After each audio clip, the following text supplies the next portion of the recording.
Good evening, guys. Welcome back to my channel. My name is Philo Bosumatari. How are you all?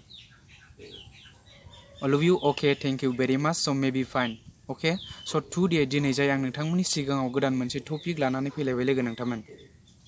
दिनैनि जि टपिकआ मानसिनि जिउखौ मानसिनि लाइफखौ थास' बिलाइनि दैजों रुजुनाय जायो बिनि सोमोन्दै आं नोंथांमोननि सिगाङाव फोरमायनो सानदों। स' भिडिअखौ स्क्रिप्ट खालामालासिनो दानालासिनो बिगिनिं टु इन्डिं जागायनायनिफ्राय लानानै जोबजासिम नायलांगोन होननानै आं आसा खालामलायबाय। आरो नोंथाङा जुदि आंनि चेनेलाव गोदानबा चेनेलखौ साबस्क्राइब खालामनानै लादोलाय आरो लाइक खालामदोलाय आरो कमेन्ट खालामदोलाय आरो हागौमानि शेयार खालामदोलाय लोगो नोंथांमोन। आरो आगदाथिनो थानाय नटिफिकेसन बेलखौबो थुनानै होआखैबा थुनानै लादो लोगो नोंथांमोन। आरो नोंथाङा जुदि आंनि चेनेलाव दिनैसो गोदानबा स' भिडिअखौ सिङाव थांनानै फल' खालामनो हागोन लोगो नोंथांमोन। अब्लासो मिथिनानै मोनगोन आंनि चेनेला गोग्गो ना गुबुंले सिङाव थांनानै फल' खालामहै लोगो नोंथांमोन। दानिया फैदो मेन आयदायाव।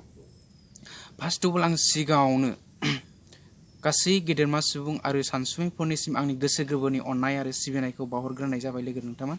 स' गोरोन्थि जायोब्ला निमाहा होगोन होननानै आं आसा खालामबाय।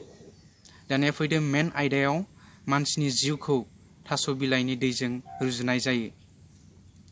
स' दायो माने बांसिनै माने थास' बिलाइनि दैखौ माने माया खहा खालामो बिनि सोमोन्दै नङा होमबा दानिया दाउसिन दाउला एम्फौ अनला जिब जुनार आरो बार अखा बांखाया बांसिनै खहा खालामनायखौ नुनो मोनो नङा होमब्ला लोगो नोंथांमोन।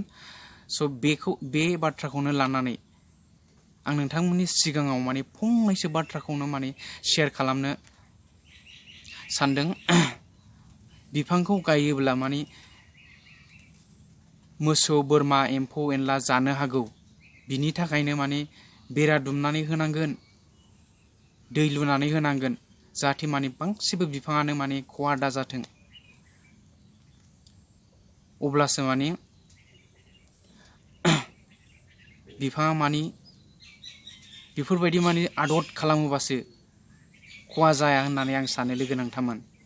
स' बे बाथ्राजोंनो माने मानसिनि जिउआ थास' बिलाइनि दै बायदि दैजों रुजुदों होननानै खन्थाइगिरिया रुजुनाया माने बेरखांदों होननानै आं सानो लोगो नोंथांमोन। स' नोंथाङा जुदि बुजियाखैबा स' आंनि कमेन्ट बक्सआव स' फोरमायहरनो हागोन लोगो नोंथांमोन। स' बिदिनो आं नोंथांमोननि सिगाङाव गोदान टपिक लानानै फैबाय थागोन लोगो नोंथांमोन। Thanks four वाचिं। बाय बाय लोगो नोंथांमोन। खुलुमबाय।